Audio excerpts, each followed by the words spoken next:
খুলনা প্রকৌশল এবং প্রযুক্তি বিশ্ববিদ্যালয়ে ছাত্র রাজনীতি বন্ধের দাবি নিয়ে দুই পক্ষের মধ্যে দফায় দফায় সংঘর্ষ হয়েছে। এতে কমপক্ষে 15 জন আহত হয়েছেন। আওয়ামী লীগ সরকারের পতনের পর থেকে কুয়েটে ছাত্র রাজনীতি নিষিদ্ধ আছে।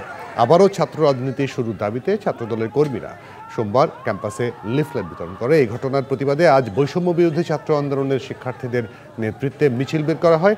ছাত্রদলের কর্মীরা পাশ দিয়ে যাওয়ার সময় কেন্দ্রীয় জামে মসজিদের সামনে দুই পক্ষের মধ্যে উত্তেজনা দেখা দেয়। পরে পাল্টাপাল্টি ধাওয়া শুরু হয়, যা কুয়েটের বাইরেও ছড়িয়ে পড়ে।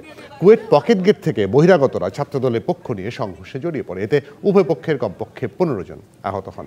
এই ঘটনায় বৈষম্য বিরোধীরা 18 জনকে দায়ী করে তাদের আজীবন বহিষ্কার ও ছাত্রত্ব বাতিল, ছাত্র রাজনীতি পুরোপুরি নিষিদ্ধ করা সহ 4 দফা দাবি জানিয়েছেন।